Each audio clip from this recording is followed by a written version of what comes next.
All right, check, check, mic check. Everybody's good? Mic check. Good afternoon. Welcome to the joint press conference for the Hughes Fire. We're going to announce Chief Maroney. He's going to start it off, and then he's going to subsequently, they're going to announce each other. We have Fire Chief Maroney, Sheriff Robert Luna, Chief Robert Garcia, Joe Tyler, and the Mayor of Santa Clarita, Bill Miranda.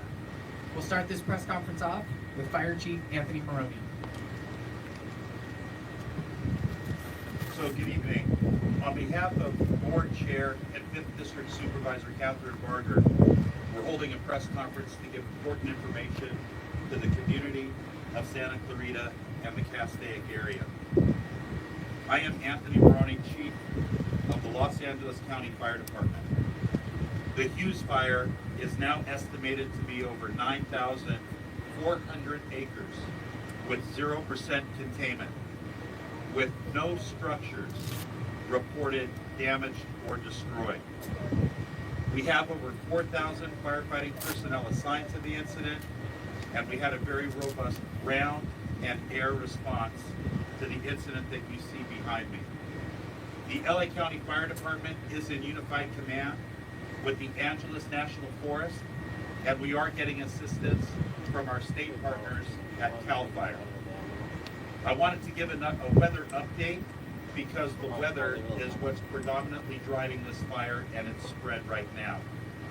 The National Weather Service has extended the red flag warning through 10 a.m. on Friday for most of Los Angeles and Ventura counties. Light to moderate Santa Ana winds will continue tonight and into Thursday. The situation remains dynamic, and the fire remains a difficult fire to contain, although we are getting the upper hand. I would now like to invite up Los Angeles County Sheriff Robert Luna to give an update on evacuations and the closure of the I-5. Thank you. Good evening to everybody, and thank you, Chief Maroney.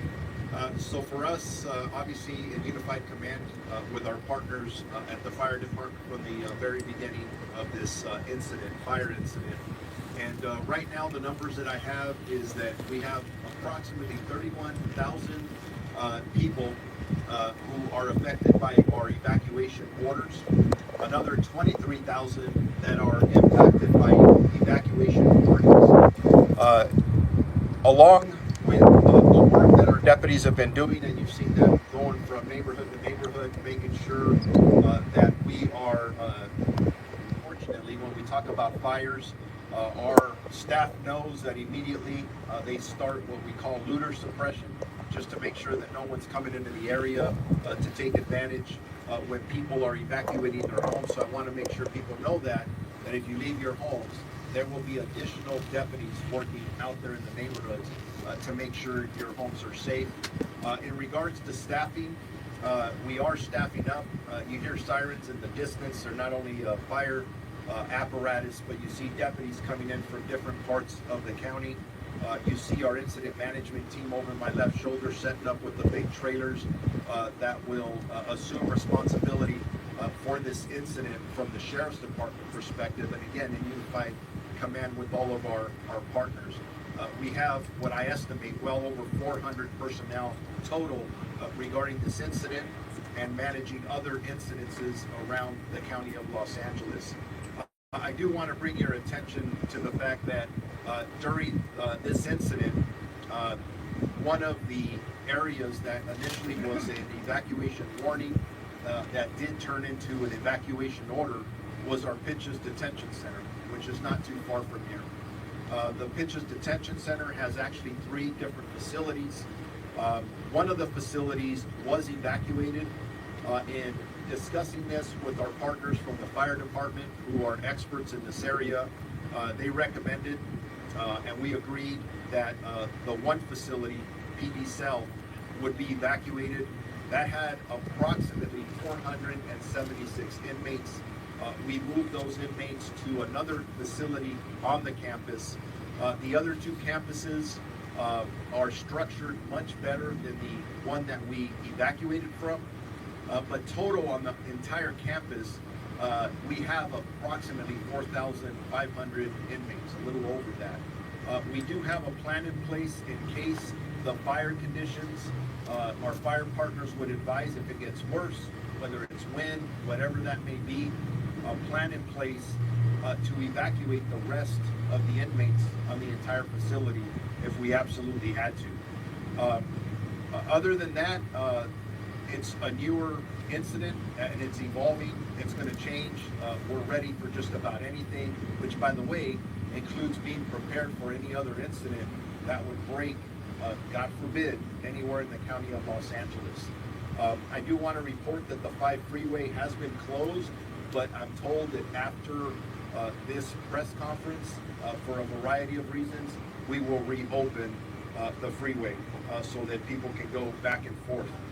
Again, I do want to reiterate that if you do not live in this area and you're following the smoke, you want to go see what the firefighters are doing, turn on the television set. Do not drive into these areas. You are impacting the ingress and egress of emergency vehicles. We don't need more traffic. We want less traffic. We don't want you walking around in the impacted areas to impact the community members who live here. And with that, I'm going to introduce Chief Robert Garcia from the U.S. Forest Service. Good evening. Just want to first say thank you to Sheriff Luna and Fire Chief Maroney, Director Joe Tyler for the partnership.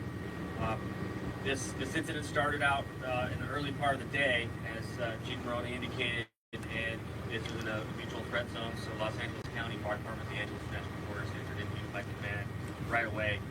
And I also want to say that how extremely proud I am of where responders moved into this area and established command and really established some incident objectives working together.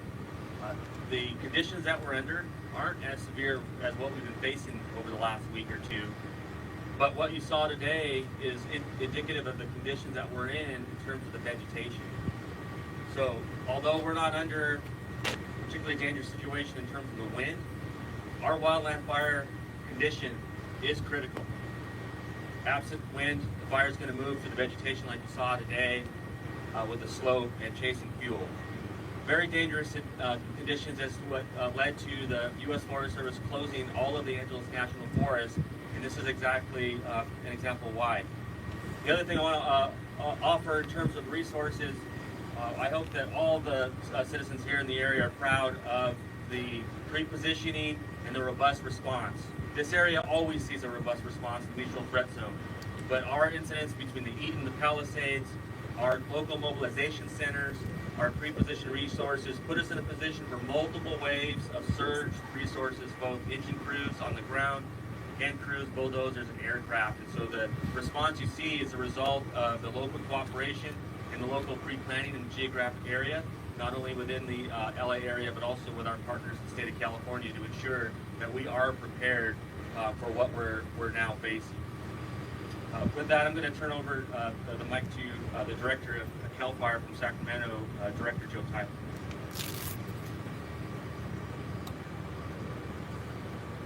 Good evening, everyone. My name is Joe Tyler. I'm the Director and Fire Chief of CAL FIRE. Normally, my office is located in Sacramento, but I have found the need over the last 2 weeks to spend my time here in the greater Los Angeles area. We have been impacted significantly over the last 2 weeks, as we all know, related to the Palisades fire, the Eaton fire, the Hurst fire, the Lydia fire. And as we continue through these weather conditions, we recognize that it's not over yet. We recognize that we still have a couple of days to go. So the state of California brings its full force of the women and men of CAL FIRE, supporting the Los Angeles County Fire Department, our local fire agencies, the Angeles National Forest and the Forest Service abroad, as well as our law enforcement partners who are doing so much to respond to all of these emergencies together.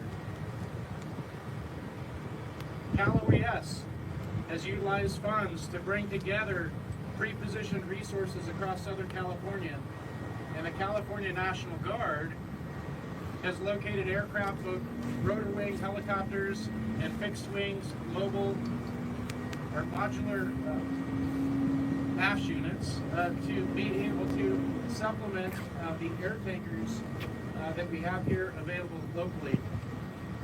This fire had a robust response today. And as you can see behind us, the responders are doing great work to try to contain this fire. Certainly, we're not out of the woods yet. It is important to take heed and caution and follow the directions of local law enforcement, your first responders, as they are asking you to evacuate the area. Doing that will allow our fire resources to be able to conduct perimeter control and extinguish the flaming front of this fire. Many times we find ourselves trying to rescue evacuees, but today the community heeded that lesson and many evacuated the area, allowing them to fight the fire. We will continue to be here to support, not only now, but as we move into the next phase with the potential of rains coming forward and trying to mitigate the landscape to avoid debris flows and flooding. We will be here for you. I want to take the opportunity now to invite the Mayor of Santa Clarita, Bill Miranda, to the podium.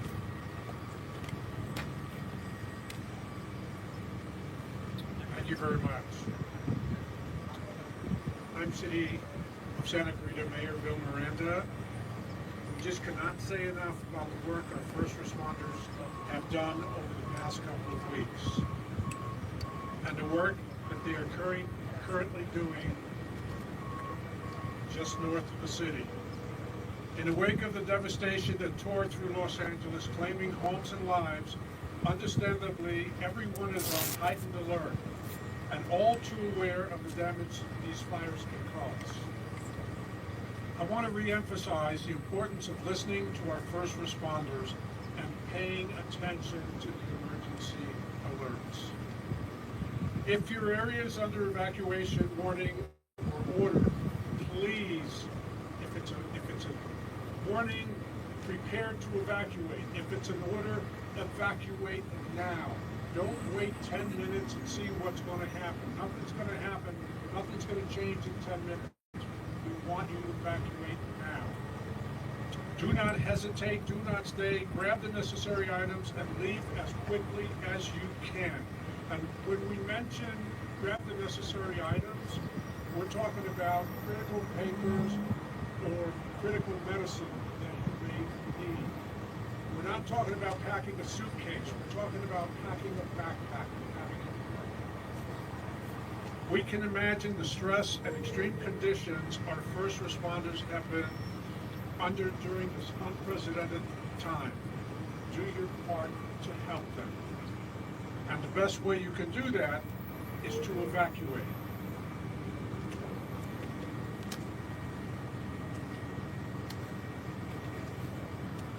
Our city is unified. Our city is in unified command with the Los Angeles County Fire Department and the Sheriff's Department. We're working together to ensure that our residents are safe and minimize potential damage to homes and businesses. All city recreation and community services have been canceled for the rest of the day. Our Santa Clarita transit buses are running behind schedule because of the traffic due to the evacuations. I encourage all of you, if you are safe, not in an evacuation zone, please stay home and off our city streets. We need our streets open for evacuees to safely leave and for first responders to get in. Please do your part to help these fighting the Hughes Fire. I want to end with our heartfelt thanks to the firefighters, the Sheriff's Department, deputies, and other first responders.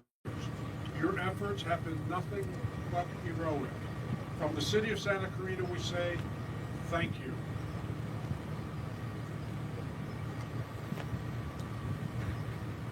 Thank you, Mayor. Now we're going to do question and answer with the media, and after we are finished with this, we will have breakout sessions and we will provide Spanish interviews as well. First question.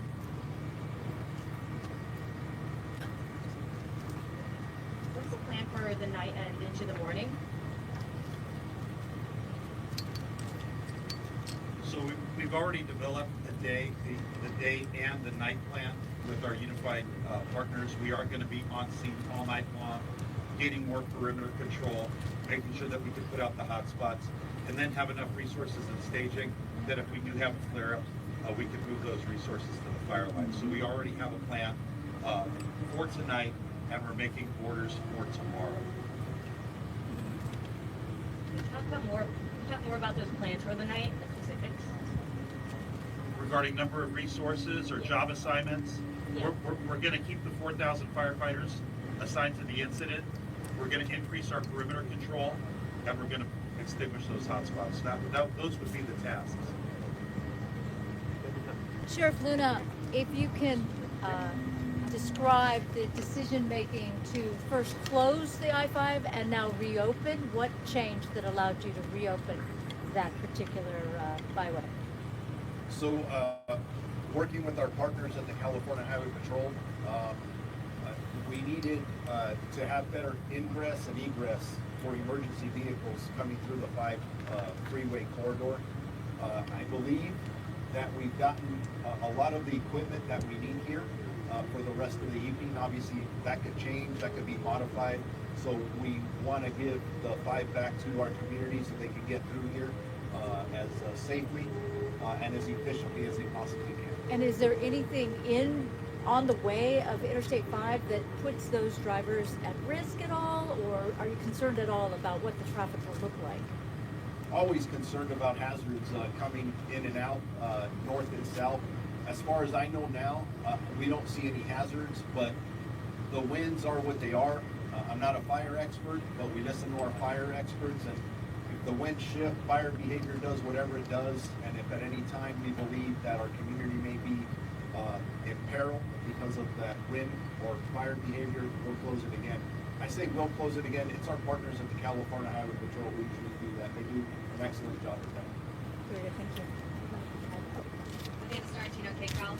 Chief Brody, I have 2 questions. A lot of people are on edge after the last couple of weeks when we've seen happen in Albertina and the Palisades. How does this fire here and the Hughes Fire compare to what we've seen the last couple of weeks? Well, I think that we've all been on edge over the last 16 days, and we've had numerous fires start throughout Los Angeles County. The response to this fire between the Angeles National Forest and the LA County resources, in addition to the state resources that were pre-deployed, we had 2 strike teams in the Santa Clarita area.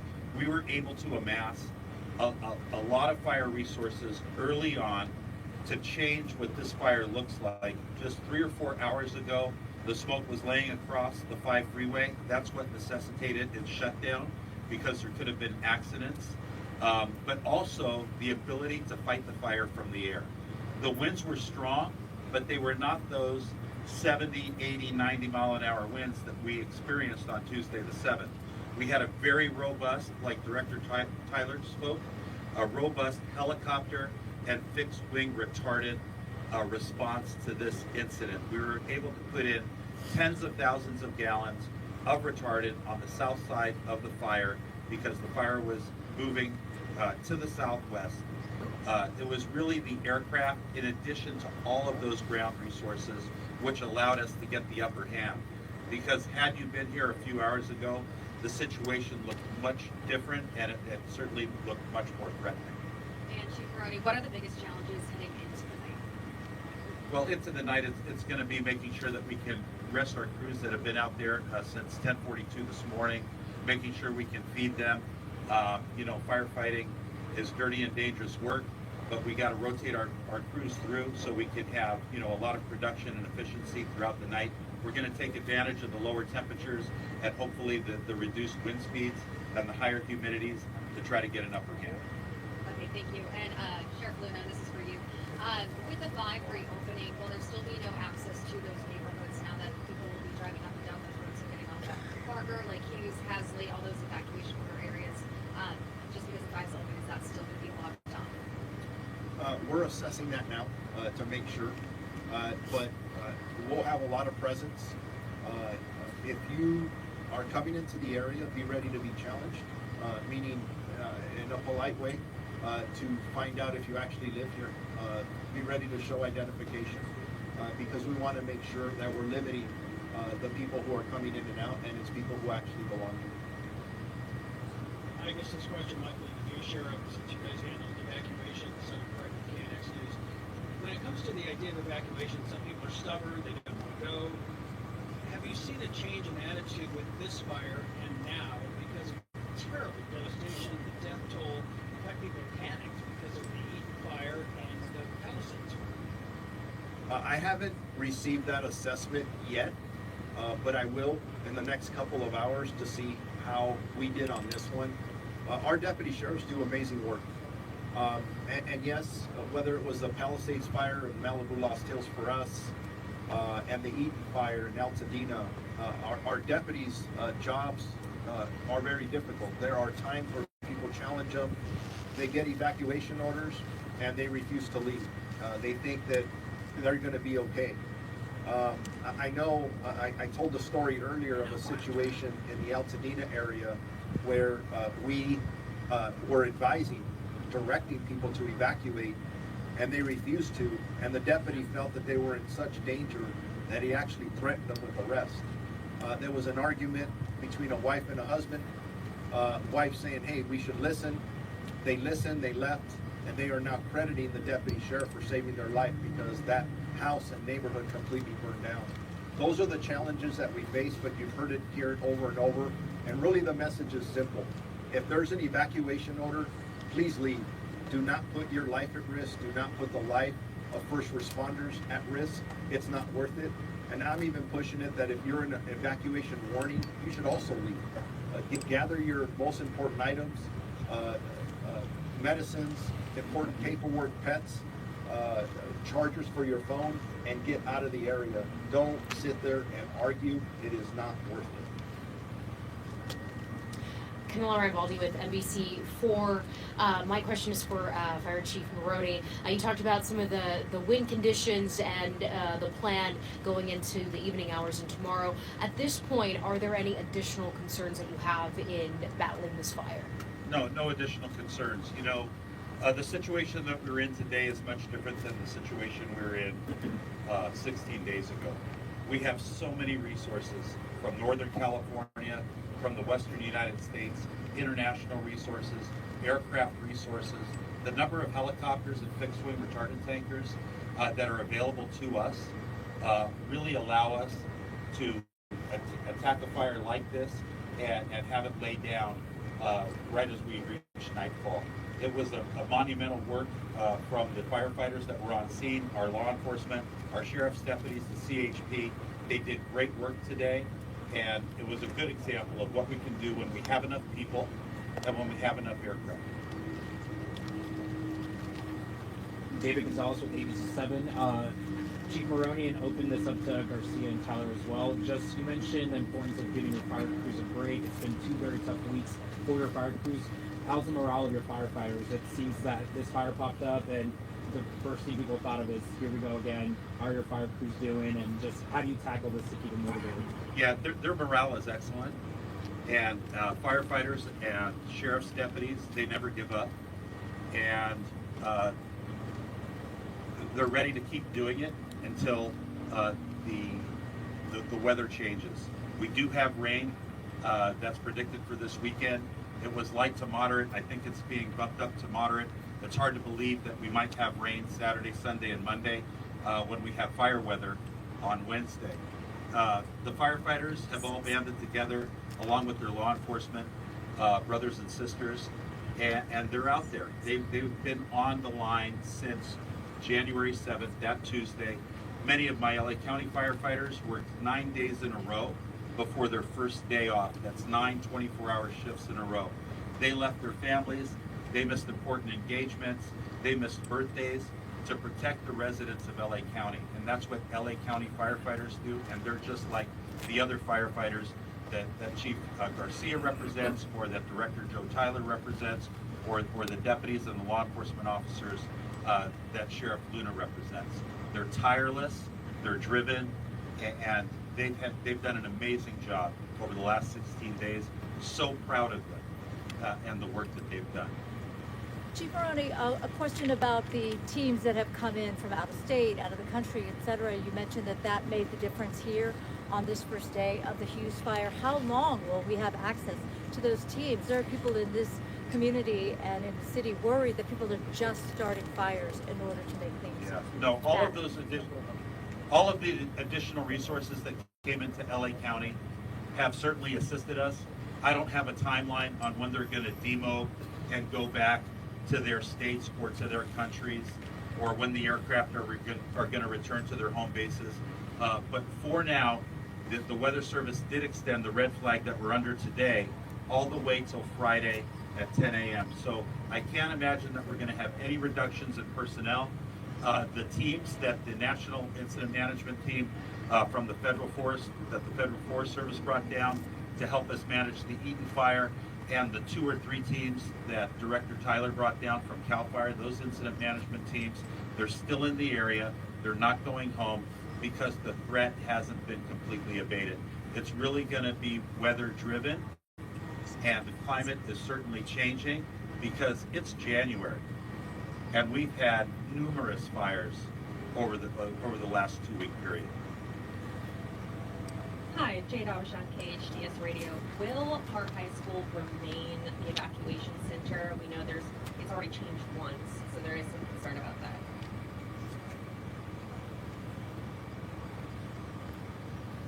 If it's okay with you, let me follow up with you just to make sure. I know we use that immediately. We'll confer with our city partners and see if that's working with very valuable input from our community, and then we'll see where we go from there. We'll let you know right away, though.